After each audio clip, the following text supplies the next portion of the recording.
Nakita ninyo ang title ko, paano maglagay ang end screen. Ano ba ang end screen na sinasabi nila? Siguro yung mga baguhan, hindi ninyo alam. Pero yung mga matagal na dito sa YouTube, palagay ko lahat ay alam na yan. Pero itong tutorial ko ngayon ay para doon sa mga baguhan at para doon sa nagtatanong sa akin. Okay, pag-proceed na tayo, ano ba ang end screen at paano ba ilagay ang end screen, okay? Kung wala kayong YouTube Creator Studio, punta kayo sa Google Chrome. Mag-ano kayo, mag-sign in kayo. Kung ang gamit naman ninyo ay cellphone or mobile, ganun din, parehas din ang gagawin ninyo. Pero pagdating ninyo doon sa YouTube Studio ninyo, what is that na? Mag-desktop kayo. Ito, ilalagay ko dito, ha? Ganito gawin ninyo. Dito sa mga mobile, dito sa kanan, kaliwa pala, doon sa taas, mayroong 3 dots. Pindutin ninyo yan at mag-desktop kayo. Mas maganda kung mag-desktop kayo, no? Sa mga gumagamit ng mobile, cellphone. Kung paano gagawin dito sa computer, ganyan din po dyan sa mobile. Okay?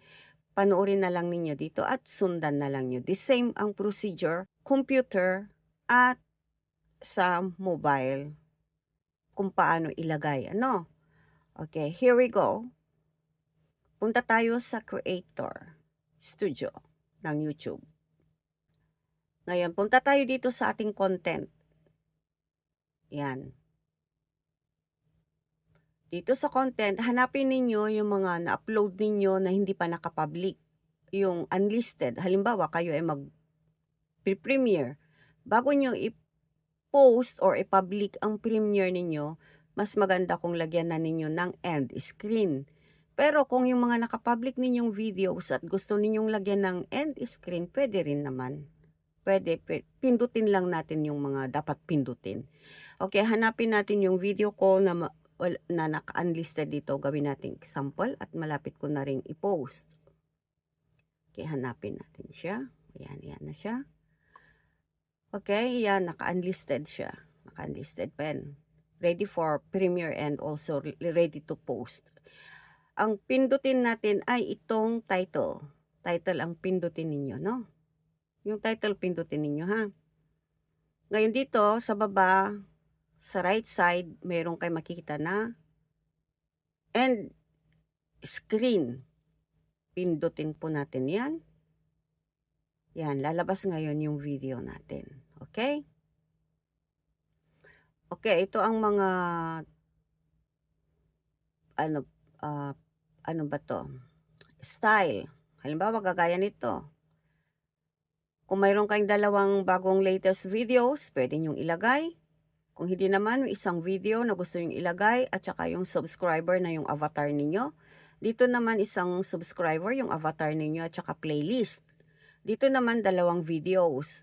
Mamili kayo kung anong gusto ninyo. Kung dito ang inilagay ninyo, latest lang yan. Okay? Dito sa baba, mayroon din dito sa baba. Pasensya kayo sa boses ko at hindi pa rin gumagaling ang ating ano. Tapos dito naman isang video at saka isang playlist.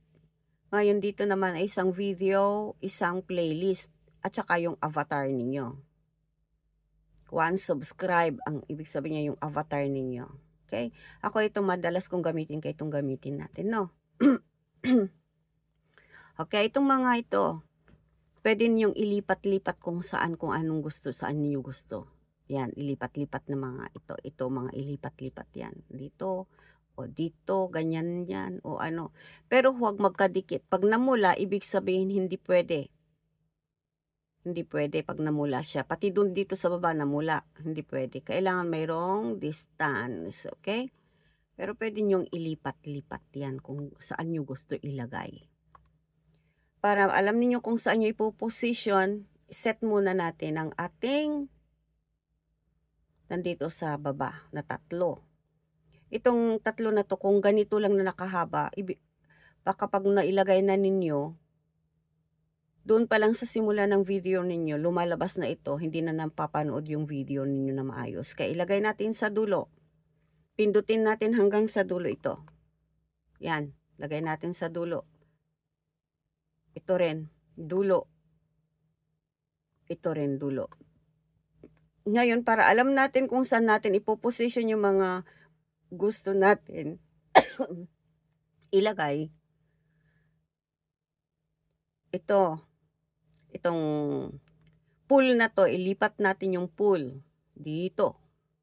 O ayan, di nakita na ninyo, andun na sa tayo sa end. Ngayon, iset na ninyo kung saan ang gusto nyong lugar na ilagay. Okay? Set na natin. Baba ko ito ng konti. Yan. Tapos ito rin, iset na natin yan. Pwede rin ibaba ninyo ng konti. Ito, o ganun. Tapos ibaba rin ito ng konti. Depende, bahala kayo. Ngayon, ito naman, mamili tayo ng video. Ito, video. Pindutin yung gitna ng ito. Tapos ito sa kaliwa makikita natin na most recent upload. Yung bago ninyong video, ibig sabihin kung yun ang pipiliin ninyo. O kaya pabayaan na lang ninyo si YouTube na siya ang mamili para sa inyo. Itong nasa gitna. Dito sa tababa naman, kayo ang mamimili kung ano ang gusto niyong ilagay na video. Okay, ang pipiliin ko ito sa pangatlo. Mamimili ako ngayon. Okay, ang pipiliin ko ay ito. Mamili kayo. Pwede rin ng short, pwede rin ng mga live ninyo or what. Videos ninyo, ganon. Ito pipiliin ko. Ngayon, after naman pili tayo ng ating playlist. Itong tatlong mark na to, yung lines na yan, ibig sabihin yan, playlist yan. Okay, pindutin natin yan. Ngayon, pindutin natin itong ballpen na to. Mamili tayo. Yan. Ito. Ang pipiliin ko. Adventure and nature kasi connected sa aking video. Ngayon, pag naglagay kayo ng playlist ninyo, kahit ano ang ilagay ninyo, pwede rin yung short ninyo, cover songs ninyo, pero siguraduhin ninyo na yung mga videos lang ninyo ang ilalagay ninyo, ha? Ayan. Pagkatapos niyan, save na ninyo. Ayan, save. Ganun lang yun. O, di nakasave na. Okay, guys? Ganun lang po. Additional, ituturo ko rin yung, ito, pindutin natin yung, nandyan na rin lang kayo, pindutin nyo itong show more.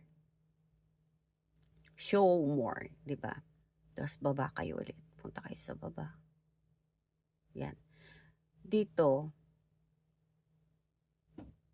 huwag niyong kalimutan ito.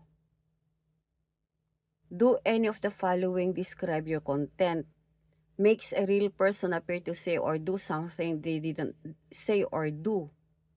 Halimbawa, yung robot siya or what na gumagawa-gawa lang kayo na hindi naman katotohanan na story. Ilagay ninyong yes. Kung lalo na kung AI ang ginagamit ninyo, ilagay ninyo ng S. Kung hindi naman, dito kayo sa no. Ako no. 'Di ba? Tapos dito sa baba, dito tayo sa category ng inyong video.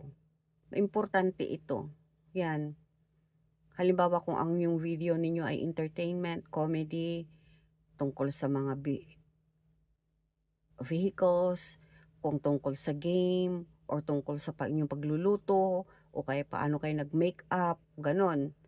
'Di ba? Kung sa mga pets, sports, or travel, ako travel and events ang pipiliin ko dahil connected dyan sa aking video. Nakakatulong yan kay algorithm para alam niya kung saan niya o kanino niya i-recommend ang ating mga videos. Yan, additional po. Yun na aking maituturo sa inyo. Okay?